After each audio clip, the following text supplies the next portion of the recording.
Bismillahirrahmanirrahim. Assalamualaikum warahmatullahi ta'ala wabarakatuh. Nama saya Siti Kurniasi, NIM 1914-10125, jurusan Ekonomi Syariah semester 3, mata kuliah Fikih Muamalah UTS. Di sini saya akan menjawab pertanyaan UTS. Yang pertama ialah, langsung saja jawabannya. Yang pertama ialah pengertian akad tabaduli. Akad tabaduli merupakan akad pertukaran dan bersifat material. Akad tabaduli boleh diubah menjadi akad takaful. Kemudian, contoh dari akad tabaduli ialah akad tijari. Lanjut, pengertian akad takaful.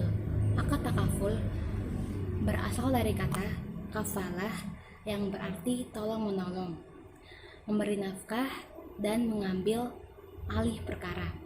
Sedangkan dalam pengertian fikih muamalah, akad takaful adalah saling memikul resiko di antara sama muslim yang satu dengan yang lainnya, menjadi penanggung atas resiko yang lainnya. Contoh akad takaful ini ialah akad qard. Kemudian akad takhaluti. Akad takhaluti merupakan akad yang bercampuran antara akad tadaburi dengan akad takaful. Contoh dari akad takhaluti ialah musyarakah dan mudarobah. Lanjut kepada soal yang nomor 2, yaitu menurut para ulama sepakat bahwa hukum riba mutlak haramnya. Sudah jelas dalam surat Al-Quran ayat Al-Baqarah 275 dijelaskan, padahal Allah telah menghalalkan jual beli dan mengharamkan riba. Nah, di situ telah jelas bahwa riba itu jelas haramnya, baik itu dari segi piutang maupun yang menghutangnya.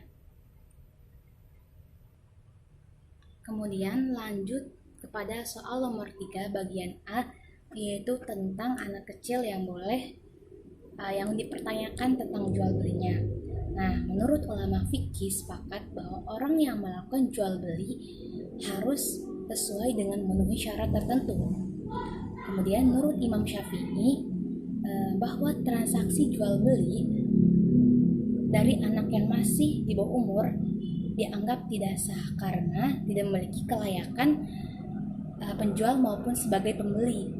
Hendaknya yang melakukan jual beli tersebut ialah orang dewasa. Kemudian orang yang melakukan jual beli itu juga harus balik dan berakal.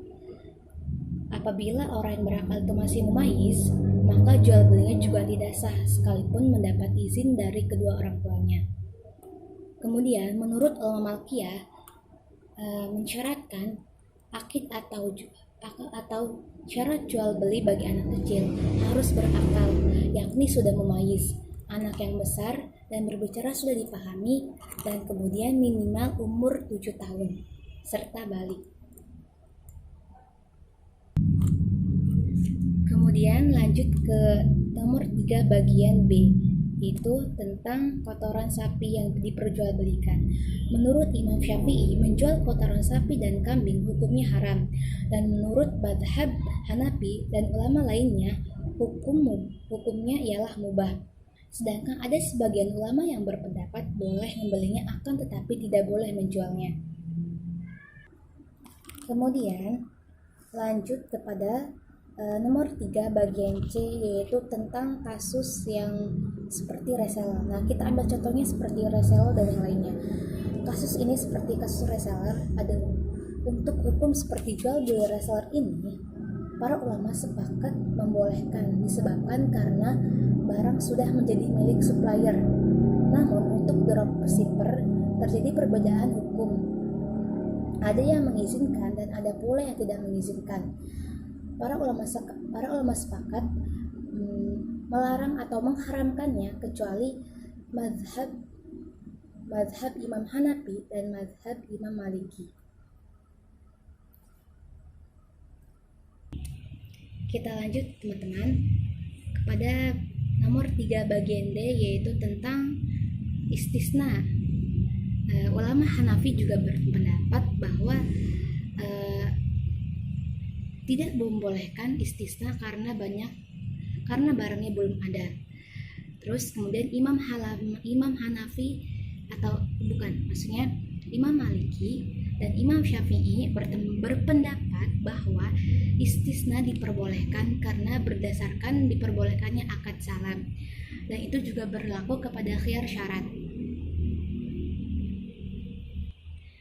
Oke, lanjut kepada soal nomor yang terakhir, yaitu nomor 4 tentang ijaroh dan pengaplikasiannya kepada lembaga syariah. Nah, dalam hal ini ijaroh dalam mengimplementasikannya, yaitu contohnya atau contoh konkretnya ialah adanya permintaan untuk menyewakan barang tertentu untuk spesifikasi yang jelas oleh nasabah bank syariah. Itu untuk ijaroh ya teman. Kemudian untuk ijarah muntahiyah bitamlik, implementasikan atau contoh konkretnya, yaitu bank syariah mencari barang yang diinginkan untuk disewa dibeli oleh nasabah. Mungkin hanya itu jawaban singkat dari saya, Siti Kurniasi, NIM 19141012. Mohon maaf jika ada kekurangan. Layaknya seorang manusia banyak kesalahan orang, yang kesempurnaan hanya milik Allah semata. Assalamualaikum warahmatullahi taala wabarakatuh. Terima kasih.